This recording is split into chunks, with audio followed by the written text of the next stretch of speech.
데이트 폭력은 어떻게 설명해도 바람직하지 않아요.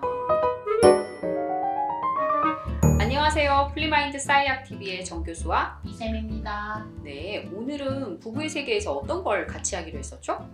민현서와 박인규 커플 캐릭터 그렇죠. 분석을 네. 해볼까 합니다.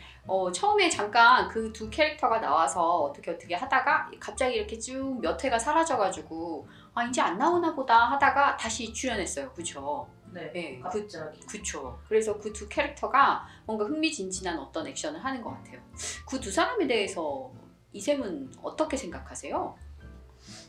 민현서가 네. 지선우를 왜 계속 도와주는지 좀 궁금해요. 음. 물론 처음에는 그 약을 처방받기 위해서 어떤 목적이 있었는데 잠깐 사라졌다 다시 나타나서는 왜 갑자기? 그런 느낌? 제가 생각할 때 민현서가 이 지선우와 굉장히 동일시 되어지는 것 같은 느낌을 본인 스스로 가지고 있는 것 같아요. 왜 처음 시작해가지고 그런 표현 썼잖아요. 굉장히 똑똑하고 이렇게 돈도 많고 잘난 여자들은 나처럼 이렇게 찌질하게 굴지 않는 것 같던데 너 그렇게 왜 찌질하게 구냐? 그러면 참 내가 인생을 살아갈 맛이 없지 않냐? 뭐 이런 어떤 부분들이 좀 있었어요. 그렇죠? 그러면서 쭉쭉쭉쭉쭉 지나가면서 지선우가 남편을 이렇게 좀 아웃하게 되는 어떤 장면들을 보면서 민현서가 보여줬잖냐, 내가 당신이 보여준 걸 보고 나 역시도 똑같이 그렇게 결심하고 하겠다라고 했잖아요. 그러니까 동일시라고 하는 굉장히 큰 테마가 있어요. 그러니까 민현서 입장에서는 지선우를 잘 도와주고 조력하는 과정이, 그리고 지선우가 성공을 해야 본인의 어떤 심리적인 부분들에 대한 문제들도 좀 벗어나고 노연할 수 있는 거고, 또 그 부분을 자기가 성공하는 것도 더 잘할 수 있을 것 같은, 그러니까 아마 끊임없는 조력자의 역할을 하지 않겠어요? 그러니까 따라하고 싶은 거죠. 뭐 다소간. 그러니까 왜 그런 거 있잖아요. 어린 애들이 엄마나 아빠가 하는 것처럼 똑같이 그런 어떤 역할을 수행하고 그 역할대로 따라가게 되면 마치 내가 어른이 되거나 혹은 엄마나 아빠가 될 수 있는 것 같은 느낌에 사로잡히는 거? 뭐 그런 거랑 좀 비슷하죠. 그러니까 자존감이 낮고 본인이 스스로 뭔가 결정하는 데 있어서 많이 부족한 사람들이 주로 어떤 더 잘난, 나보다 훨씬 더 뛰어나고 잘난 어떤 인물을 선택하고 그 인물이 하는 대로 이렇게 따라가는, 그러니까 모델링 하다가 본인이 마치 그 사람이 된 것처럼 느껴지고 그래서 동일시하게 되고, 근데 문제는 동일시에서 본인이 더 많이 성장해야지 되는데 만약에 동일시하는 것에만 그치게 된다면 또다시 이제 심리적으로 취약해지게 되고 그 사람의 어떤 이 희노애락에 본인도 휩싸이게 되고 여러 가지 다양한 문제들을 파생할 수 있게 되겠죠. 다음으로 네. 박인규, 민현서의 남자친구인데요. 이게 캐릭터 설명에는 공무원 준비 중에 인터넷 도박에 빠져서 여러 번 시험에 낙방하고 자기 여자친구에게 집착과 의존을 하는데 그걸 사랑이라 착각하는 캐릭터다라고 얘기하고 있거든요. 이런 성격 특성에 대해서 좀 설명을 좀 해주실래요? 그 전형적인 이 실패와 좌절을 통해서 그걸 딛고 성공하는 이 도전을 하는 거를 두려워하지 않는 게 아니고, 본인이 실패하고 좌절하는 순간 그것 안에 미궁 속으로 빠져들게 되면서 내가 더 이상 이 성공하는 것 자체가 목표가 아닌 막 살아버리려는 어떤 선택을 하게 되는, 이 인생을 좀 망가뜨리는 것의 전형적인 어떤 모습들 중에 하나인 것 같아요.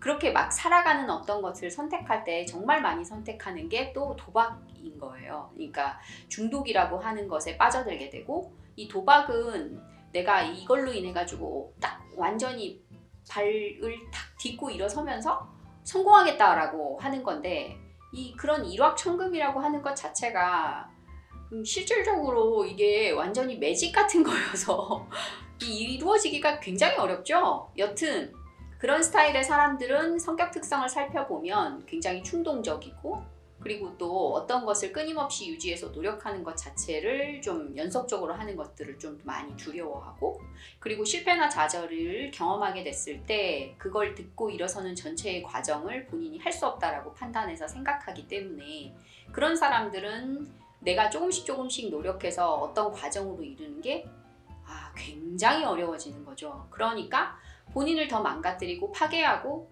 더 충동적으로 어떤 것을 선택하게 되는 것으로만 더 빠져들게 되는 거예요. 그러니까 뭐 갑자기 생각나는데 민현사가 극 중에서 지선우한테 걔가 원래 그런 애가 아니고 되게 좋고 착한 애인데 본인의 인생이 꼬여서 뭐 이런 표현을 쓴 거가 갑자기 떠오르는데요.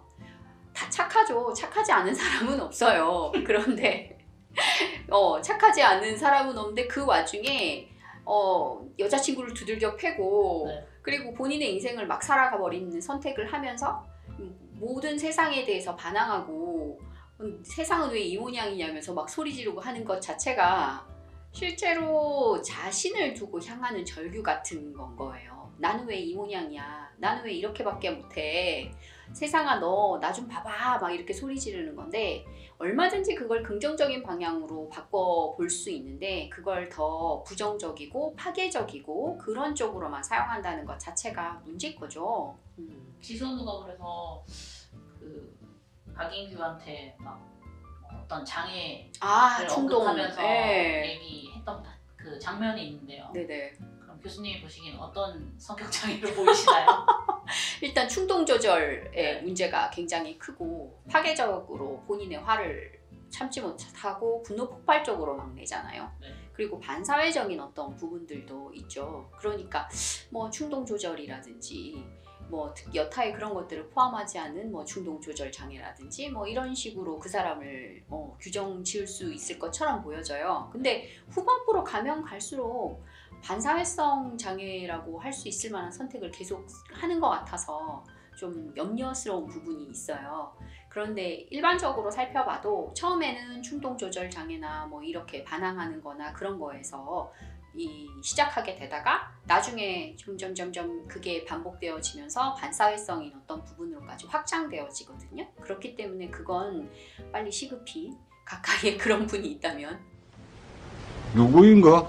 플리마인드로 그러니까 처음에는 여자친구를 팰 때는 충동 저절로 보이는데 이태호랑 나중에 손을 잡고 계획적인 어떤 맞아요. 폭력 행동을 하잖아요. 네네. 그런 부분이 반사회성처럼 보인다는 말씀이죠? 네네네. 그렇기도 하고 데이트 폭력은 어떻게 설명해도 바람직하지 않아요. 그러니까 데이트 폭력이라고 하는 것을 처음 선택해서 그걸 하게끔 만드는 이 기제라는 것 자체가 이 충동성, 내 화를 참지 못하고 분노 폭발적으로 일으키게 만드는 마치 화산이 한꺼번에 와르르 이렇게 폭발해서 쏟아지는 것 같은 느낌? 이렇게 좀 생각하시면 될 것 같아요. 네.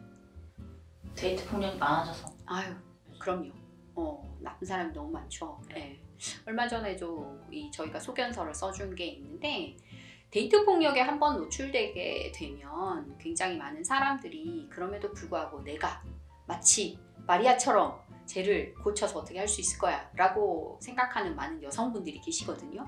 물론 반대로 남성분들이 계실 수도 있죠. 여튼 근데 그러는 것 자체는 불가능하거든요. 그래서 그 부분은 한번 짚어줬으면 좋겠어요. 저는 한번 데이트 폭력에 노출되어지면 그곳에서 일단 먼저 빨리 벗어나라. 그리고 가까운 누군가에게 도움을 요청하라. 그리고 혼자서는 분명히 이걸 해결할 수 없기 때문에 전문가로부터 지원을 받아라. 뭐 이런 어떤 단계들을 저는 권하고 싶습니다. 네.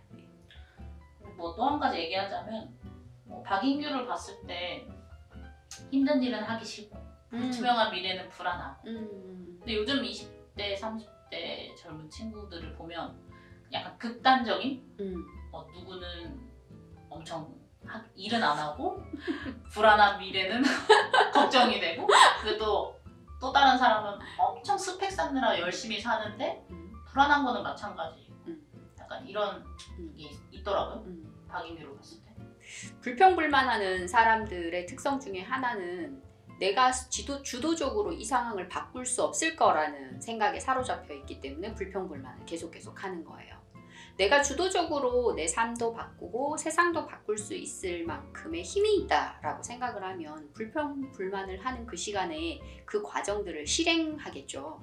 근데 나에게 그런 힘은 없고 투덜투덜 불평불만하는 시간들로 인해서 그나마 거기에서 또 위로를 받는 거예요. 그러니까 방어 기제를 부정적으로 사용하는 거죠. 좀 좋지 않은 방어 기제를. 그러니까 내가 나 스스로를 지키기 위해서 방어 기제를 적당히 사용하는 것은 효과적이지만 이걸 모든 세상의 잘못을 바깥으로만 돌리게 되는, 그러니까 귀인을 내부의 탓으로 어느 정도는 해야 성공할 수 있는 노력을 재투자할 수 있는데 모든 것들을 다 외부 귀인으로 돌리고 이건 내 잘못이 아니고 다 외부 잘못이야 뭐 이렇게 돌리고 이 세상이 다 그렇게 날 만들었어 이렇게 해버리게 되면 실질적으로 아무것도 할 필요가 없는 거죠.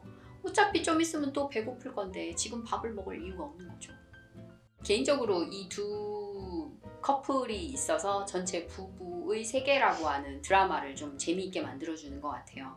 그리고 끊임없이 주인공들, 이 지선우와 이태호라는 이 커플이 조금 다르게 본인의 이 내부를 드러내게 해주는 민낯을 꺼내보게 해주는 캐릭터인 것 같아요. 그 둘로 인해서. 그래서 부부의 세계를 재밌게 만들어주는 감초 역할을 그 두 커플이 하고 있는 거고, 그 두 커플이 보여주는 것들은 마치 어떻게 생각을 해보면 지선우와 이태호의 젊은 날의 어떤 모습이기도 한 거예요.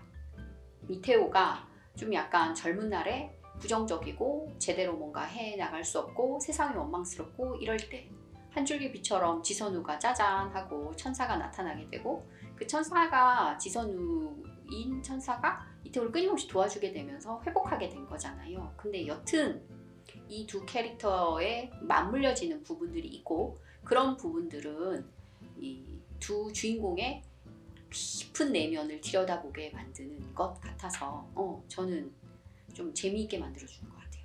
그래서 둘이 각자 손을 잡고 서로 대항마에서 그런 느낌이네요. 서로 원하는 자가 딱딱 있는 거죠. 네. 나의 부캐인 거야. 그래서 얘네들이 막 대신 싸워주는 거지.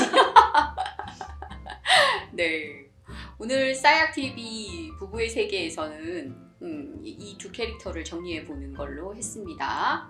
자, 이 싸약TV 플리마인드 구독과 좋아요를 부탁드리겠습니다. 네, 감사합니다.